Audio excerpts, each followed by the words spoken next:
Quantum computing poses arguably the biggest threat to Bitcoin and, by extension, the entire crypto industry.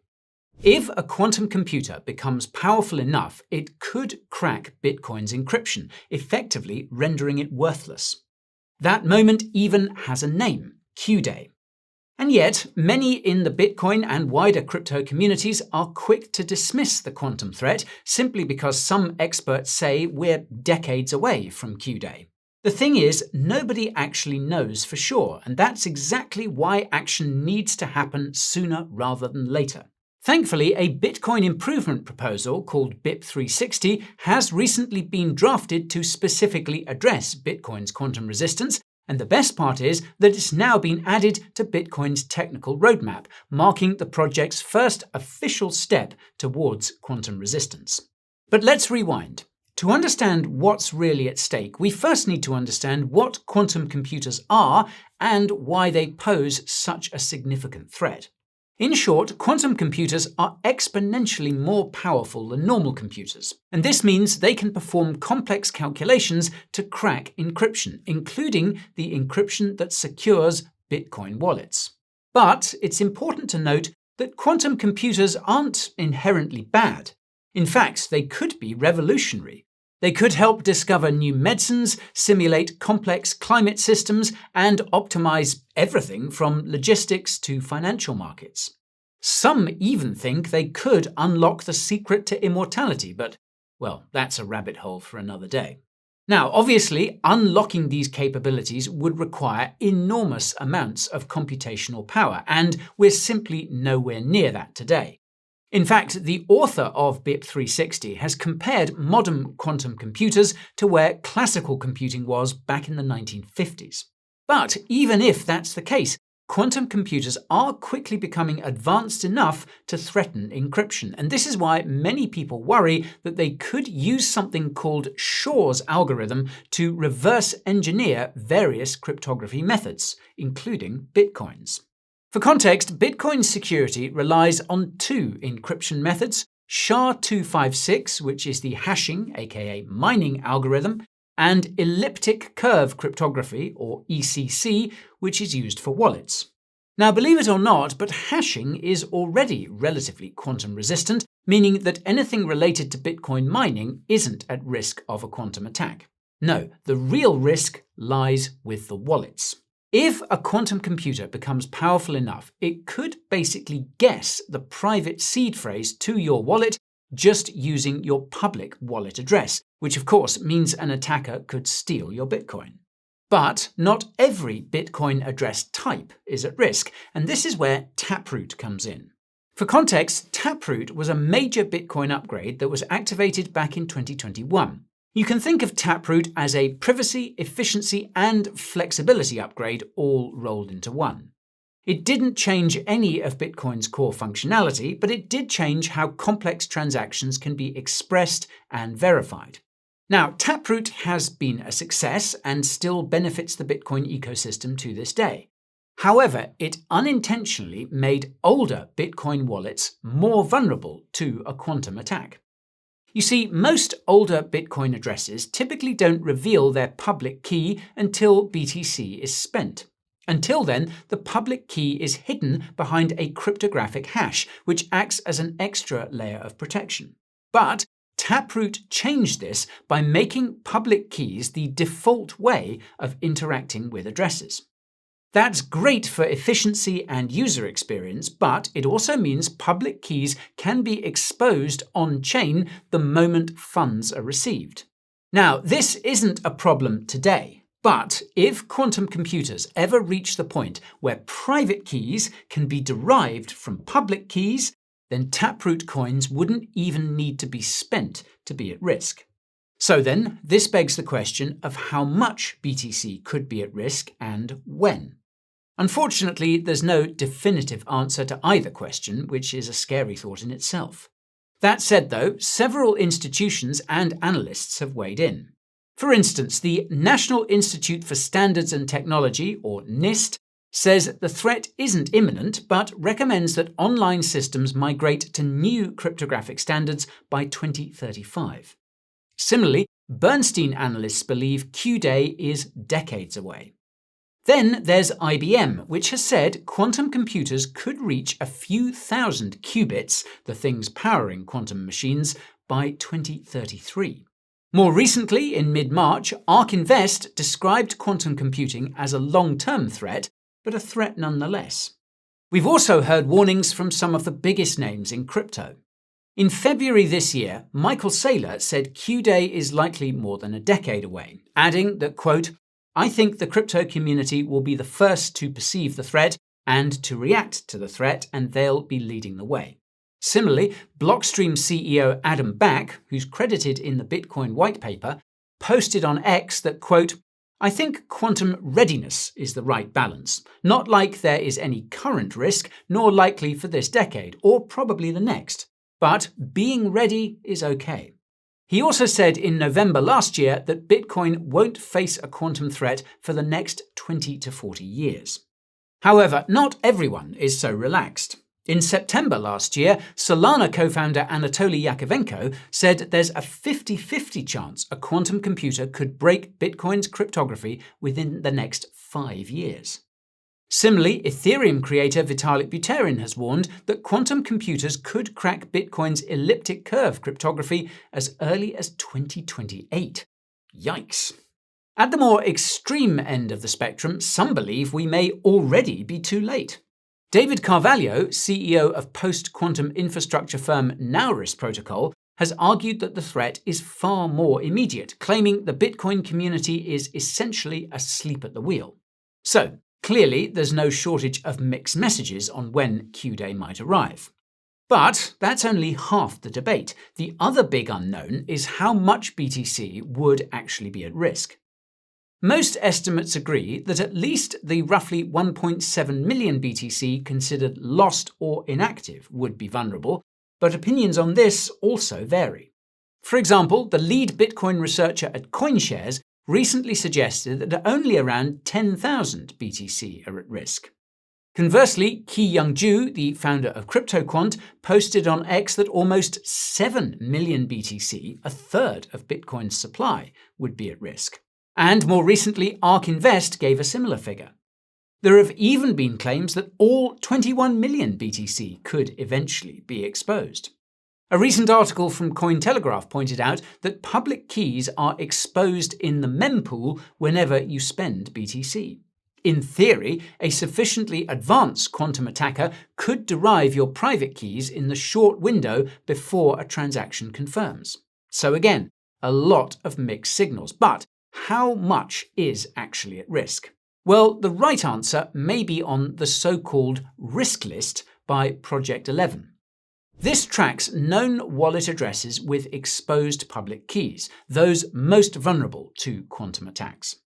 According to Project 11, exactly 6,876,473 BTC currently sit in wallets with exposed public keys worth roughly $470 billion at the time of shooting. And by the way, if you're enjoying the video so far, then show it some love by punching that like button. And if you're looking to stay up to date with the quantum threat, then join the Coin Bureau's Telegram channel. That's where we share the latest breaking news, provide deep dive alpha, and give you the biggest market updates, all pinged directly to your phone. So sign up today using the link in the description or the QR code on screen now. Okay, so by this point, you understand the risk. Now let's look at the proposed solution, BIP 360. For context, BIP 360 was proposed in June 2024 and added to the official Bitcoin Improvement Proposal repository in February this year. The proposal was created by a pseudonymous developer named Hunter Beast, arguably the most badass name for someone who spends their days coding, while also sounding like a 12-year-old's Xbox handle. Anyway, what problem does BIP 360 aim to solve?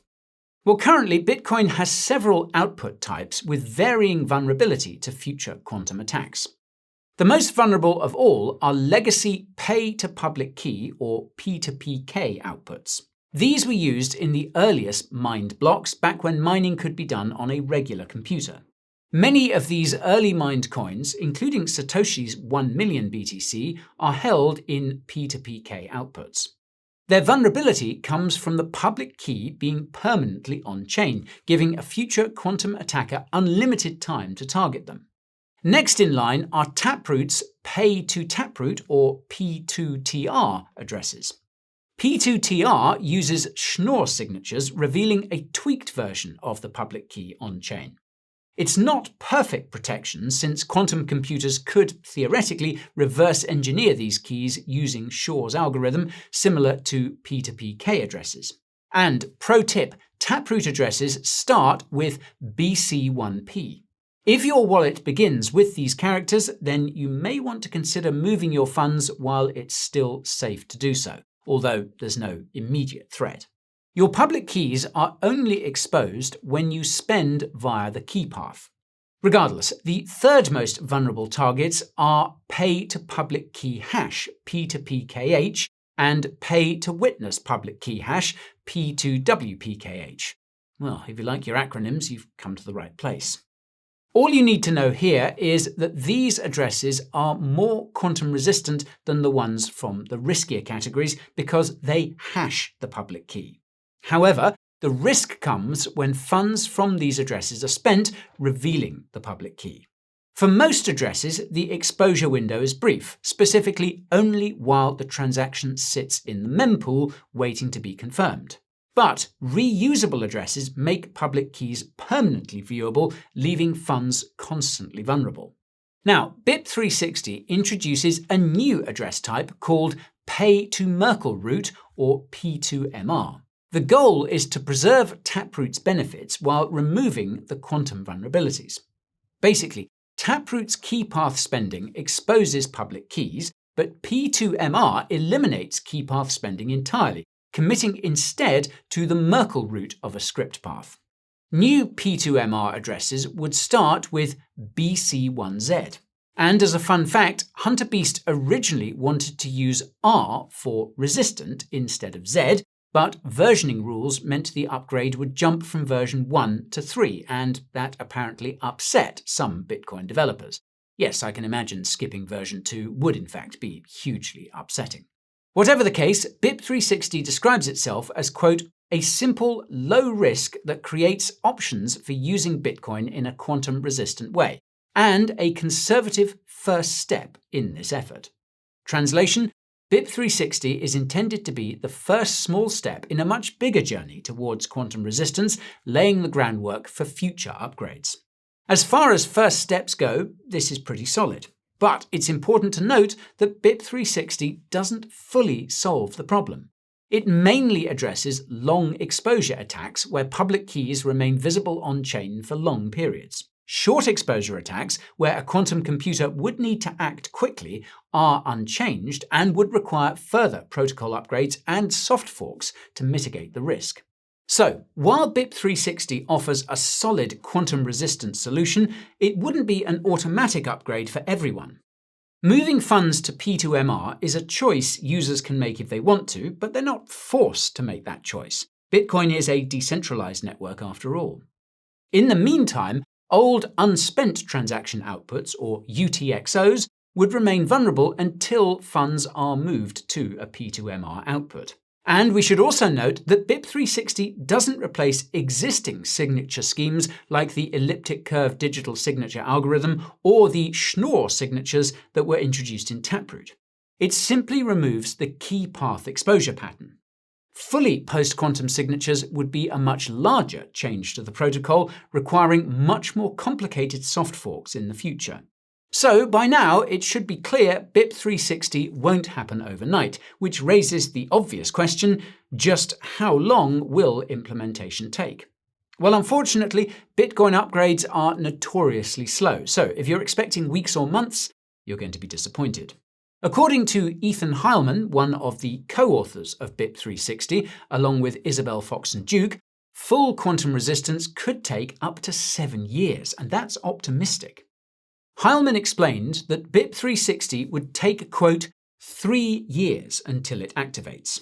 This assumes 2.5 years to get the BIPs done and the code reviewed and tested, assuming everyone wants it, half a year to activate. And that doesn't even include the time it would take Bitcoin's ecosystem to adapt to the change. This would include wallets, custodians, payment processors, Lightning Network nodes, even treasury management software. As Heilman explains, quote, "If we're lucky, 90% will have updated 5 years after the activation. The bigger the perceived danger, the faster this will happen." So, if a full BIP360 rollout is years away and won't fully fix the problem, are there other quantum-resistant solutions being suggested? Well, yes, and perhaps the most notable is Hourglass, which incidentally was also authored by Hunter Beast. But unlike BIP360, Hourglass doesn't prevent quantum attacks, it simply limits their impact. The idea is pretty simple. Restrict pay-to-public key or P2PK coins to 1 input per block and prevent the creation of new P2PK outputs. This would allow 34,000 blocks at a minimum to go by, where each one of these coins could be found by quantum computers. These machines would then have to bid against each other if they found the same public key, which would actually benefit Bitcoin miners. Without Hourglass, a quantum attack tomorrow could theoretically steal all 7 million exposed BTC in a single day, which would inevitably tank BTC's price and probably the entire crypto market by extension. But Hourglass would stretch this window to around 8 months, giving the market time to absorb the shock. Not perfect, but, well, far less catastrophic. Now, Hourglass is basically a damage control plan that sits between two extremes. On one end of the scale is the proposal to simply freeze or even burn the BTC that's deemed lost, which would include any BTC that's laid dormant for years. And yes, that includes Satoshis. And this approach has been backed by figures like cypherpunk Jameson Lopp and Bitcoin Core developer Matt Corallo. On the other end of the scale is the more laissez-faire approach of simply doing nothing and accepting that quantum theft may happen. Proponents of this approach argue that this preserves Bitcoin's core principle. No third party controls your coins in any way. In their view, the supply shock and subsequent tanking of BTC's price would be the lesser of two evils. But other proposals exist too. For instance, there's Sphinx Plus, a hash-based post-quantum signature scheme considered one of the strongest candidates. Its security relies on hash functions, which you'll recall are already quantum resistant. The trade-off, though, is that these signatures are much larger in size. And this is why hybrid schemes have also been suggested as a workaround, which would effectively combine Sphinx Plus with the current Schnorr signatures. Another major candidate is lattice-based schemes like dilithium. These are smaller and faster than hash-based options, but rely on different cryptographic assumptions, making their adoption a massive undertaking. Researchers are exploring these alternatives as ecosystem tooling matures, but, well, none are in official Bitcoin improvement proposals yet. Clearly, deploying a working solution is going to take time, no matter which avenue we go down. So, what can users do right now? Well, first, remember that there's really no immediate threat, so no need to panic. That said, there are 2 simple precautions you can take. The first is to never reuse any Bitcoin wallet address. As you'll recall, this leaves your public key permanently on-chain, making it a potential target in the future.